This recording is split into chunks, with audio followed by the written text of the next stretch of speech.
ગુજરાત સાહિત્ય અકાદમી ગાંધીનગરના નવનિર્મિત ભવન ઝવેરચંદ મેઘાણી ભવનના લોકાર્પણ પ્રસંગે આપણી સૌની સાથે મંચ ઉપર ઉપસ્થિત મારા સાથી મંત્રી શ્રી મુળુભાઈ બેરા, મેયર શ્રી હિતેશભાઈ મકવાણા, ગુજરાત સાહિત્ય અકાદમીના અધ્યક્ષ શ્રી ભાગ્યેશભાઈ ઝા, અગ્ર સચિવ શ્રી અશ્વિની કુમાર, સંયુક્ત સચિવ શ્રી બી કે વસાવા, સાહિત્ય અકાદમીના મહામાત્ર શ્રી જયેન્દ્રસિંહ જાદવ. અમારે અહીંયા આયા એટલે લાગે ને આ મહામાત્ર એ શબ્દનો ઉપયોગ અહીંયા આયા એટલે અમને સુરાતન ચડે ને ભાઈ.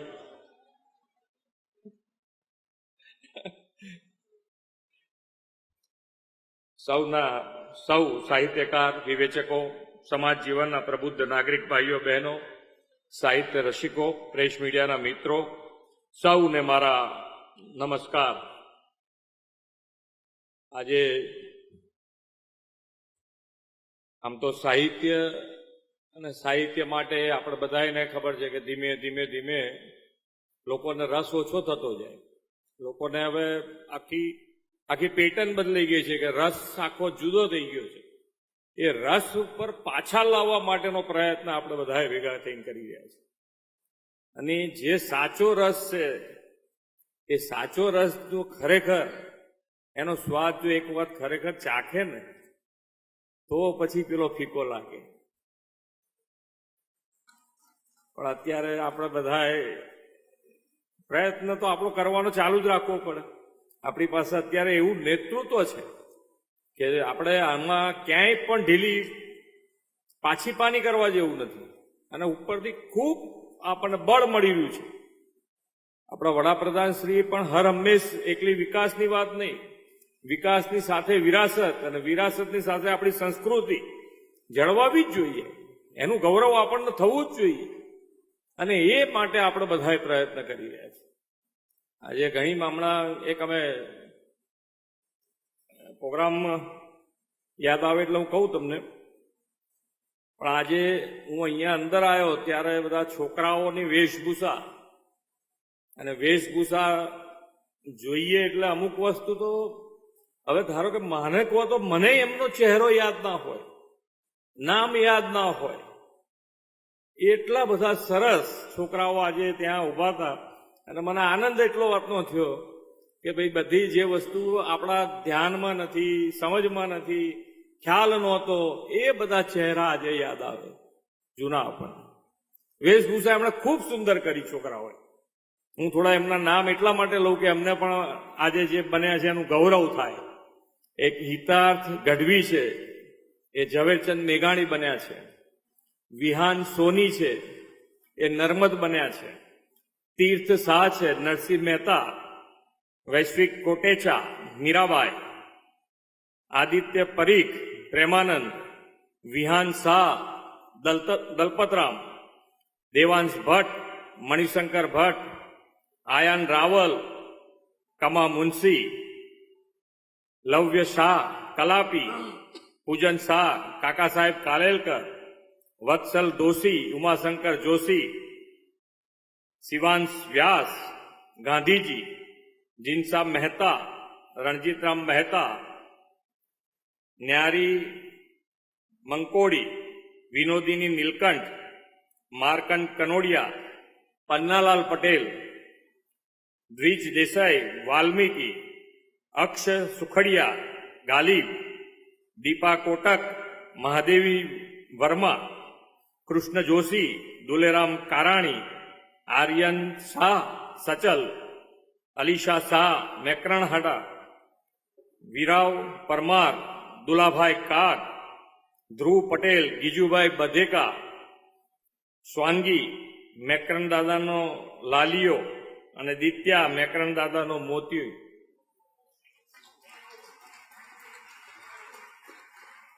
છોકરાઓને પણ ધન્ય છે. અને આ એક એવી ભૂમિકા છે, એક તો જે બન્યા છીએ એનું એટલું બધું તો જ્ઞાન એમને બેસી નથી. અને છતાંય તમારે આટલા ટાઈમ સુધી ત્યાં ઊભા રહેવું એ બધા માટે એક તાલી તો થઈ જાય એ લોકો માટે. એ છોકરાઓ અંદર આવીને બેઠા છે કે બહાર જ છે? હજુ બહાર ઊભા છે બધા. એટલે આપણે બધા સેવ કલ્ચર ફાઉન્ડેશન અને ગુજરાત સરકાર આ બંને જણા ભેગા થઈ અને હમણાં એક કાર્યક્રમ કર્યો હતો કે આપણું કલ્ચર જે છે એ કઈ બાજુ જઈ રહ્યું છે અને કલ્ચરને પાછું લાવવા માટેનો પ્રયત્ન છે. એટલે આપણે તો બધા આપણને ખબર છે કે ભાઈ ક્યાં આંગાડી કેવી રીતે ક્યાં રસ પડ્યો છે, કેમ રસ પડ્યો છે, એ રસ કેવી રીતે ઉડાડી શકાય એનું જો ખરેખર તમે અધ્યયન કરીને મને હું પોતાને પૂછો તો હું એમ કહું કે અહીંયા બેઠેલા જ વ્યક્તિઓ એવા છે કે આ યુવાનોને જેમાં ખરેખર અત્યારે રસ પડ્યો છે એમાંથી પાછા લાવીને ખરેખર સાચા રસમાં ડૂબાડી શકે એમ છે. એટલે તમારું બધાનું દાયિત્વ છે. સરકાર તરીકે અમારી જે ફરજ છે એ અમે તમારી જોડે તમે જ્યાં કહેશો, જે રીતે કહેશો, જેટલા વાગે કહેશો એટલા વાગે અમે તમારી જોડે ઉભા રહીશું. પણ આ જે બધી બેઠી છે એને આપણે બધાએ ભેગા થઈને બહાર કાઢવી પડે ને એના માટેનો આપણે બધાએ પ્રયત્ન જ છે. આની અંદર શબ્દોમાં જે તાકાત છે, આમ મારો કોઈ વિષય નથી. અહીંયા આગળ હું તમને કંઈ મારા શબ્દોમાં કહું તો એ તમારા માટે નથી, પણ એક મેસેજ તરીકે અમારો શબ્દ હોઈ શકે. પણ બાકી તો તમે બધા એક શબ્દમાંથી 10 શબ્દો આજુબાજુ કેવી રીતે મૂકવા કે જેથી કરીને વચ્ચેના શબ્દોનું વજન વધી શકે એ તમારો વિષય છે. અમે તો તમારી પાસેથી શીખવા આવ્યા છીએ, પણ હવે અમારો સમય બે વસ્તુ મારા હરમેશ ભેગી થાય કે આજે જે પોઝિશન ઉપર છે એ પોઝિશન ઉપર અમુક જગ્યાએ ધારો કે કોઈક મોટા એવા આધ્યાત્મિક ગુરુ છે, સંત માણસ છે, એની કથામાં ક્યાંક ગયા હોય, હવે જઈએ એટલે તરત જ આપણું આ જ પ્રોગ્રામ થઈ જાય. ફટાફટ જે પ્રોગ્રામ ચાલતો હોય બંધ થઈ જાય અને આપણો પ્રોગ્રામ શરૂ થઈ જાય. એટલે હવે એની અંદરથી આપણે કેવી રીતે કંઈક લઈને જઈએ. એટલે અહીંયા પણ અમારે તો આજે તમને બધાને ક્યાંક સાંભળવા માટેનો અમારો કોઈ એક વ્યક્તિ કે જે તમે કંઈક કહી શકો, અમારા માટે મેસેજ આપી શકો કે અમારે કયા મજબૂત પાયા ઉપર આગળ વધી શકાય, એ મેસેજ અમે લઈને જઈ શકીએ. અહીંયા એટલું બધું તાકાત તમારી પાસે પડેલી છે અને એ તાકાતથી અમે ચાલવા માંગીએ છીએ. ક્યાંય અમે ઢીલા પડીએ એમ નથી. તમે જે તાકાત અમને આપશો એ તાકાતથી અમે ચલાવીશું. કારણ કે અમારી પાસે પણ એવું નેતૃત્વ છે અત્યારે કે સાચી રીતે અને સાચા રસ્તે જવામાં અમને પૂરેપૂરો સહયોગ છે. માનનીય વડાપ્રધાન શ્રી હરહંમેશ એમ હમણાં અહીંયા આવતા હું વાંચતો હતો કે આપણું જીવન એવું હોવું જોઈએ, એવું ઓપન હોવું જોઈએ, પુસ્તક જેવું ઓપન હોવું જોઈએ કે જેથી આપણને જીવવામાં ક્યાંય તકલીફ જ ન પડે. એટલે એવું વ્યક્તિત્વ અત્યારે આપણી પાસે એવું નેતૃત્વ છે કે જે તમને દરેક વિષયમાં ફ્યુચર, ભવિષ્ય અને ભવિષ્ય સાથે આગળ કેવી રીતે વધી શકાય એ માન્ય નરેન્દ્રભાઈએ આપણને બધાને સંકલ્પ સાથે આગળ વધારી. આજે 2047માં વિકસિત ભારત બનાવવું છે, તો વિકસિત ભારત બનાવવા માટે અત્યારે શું કરવું પડે, આજે શું કરવું પડે, આજે કેવી રીતે આગળ વધવું જોઈએ, એ સંકલ્પ, એ રોડ મેપ સાથે આપણને આગળ વધારે છે. આ નેતૃત્વ જયારે આપણી પાસે હોય. આપણે જુઓ અત્યારે સાહિત્યના પ્રોગ્રામ છે. આવતીકાલે માતૃભાષા દિવસ છે. આવતીકાલના માતૃભાષા દિવસની ખૂબ ખૂબ શુભેચ્છાઓ બધાને. પણ માતૃભાષા સાહિત્યનો કાર્યક્રમ અને છતાંય અહીંયા આગળ હમણાં પિક્ચર બતાડતા હતા તો એની અંદર રિસાયકલ મેં થોડોક શબ્દ સાંભળ્યો ને પછી જતું રહ્યું. એટલે પર્યાવરણ, એટલે દરેક સબ્જેક્ટ જ્યાં જોડાતો હોય ત્યાં જોડીને આગળ વધવું છે. કે ભાઈ પર્યાવરણનું ધ્યાન દરેક જગ્યાએ રાખવું પડે. સાહિત્યનું કરતા હોય તો એ પર્યાવરણ તો આપણા મગજમાં હોવું જ જોઈએ.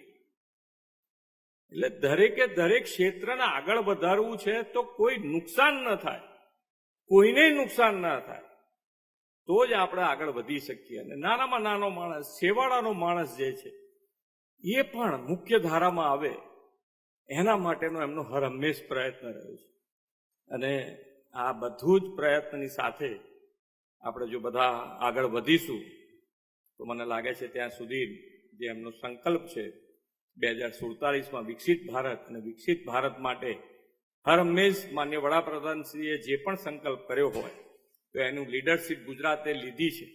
અને આમાં પણ આપણે બધા સાથે રહીને લીડરશીપ થઈને લઈ અને વિકસિત ગુજરાત થકી વિકસિત ભારત બનાવીએ અને આપણે સૌ સાથે મળીને આગળ વધીએ. અને ભાષાનું જે મહત્વ છે એ ભાષાના મહત્વને જોડે રાખીને આપણે કોઈ ભાષા ગમે તે બોલે, આપણે ઘણી વખત અંજાઈ જ જતા હોઈએ છીએ, એમનેમ જ અંજાઈ જઈએ કે ભાઈ ઇંગ્લિશ બોલે છે. અરે ઇંગ્લિશ બોલે છે શું થઈ ગયું, હું ગુજરાતી બોલું છું. ભાઈ એને એમ થવું જોઈએ કે ભાઈ હું ગુજરાતી બોલું છું. ભાષા જ છે ને, 3 × 3 9 એમને મોઢે હું બોલી શકીશ, એને કેલ્ક્યુલેટર જોઈશે. એ આપણી તાકાત છે. પણ તોય ભાષાથી ઘણી વખત અંજાઈ જતા હોઈએ છીએ. પણ આપણે એ ભાષા, આપણી માતૃભાષા એવી કરવી છે કે આપણી માતૃભાષાથી લોકો અંજાઈ જાય અને એનું ગૌરવ લઈને આપણે બધા આગળ વધીએ. એ જ અભ્યર્થના. ભારત માતા કી જય. વંદે માતરમ. જય જય ગરવી ગુજરાત.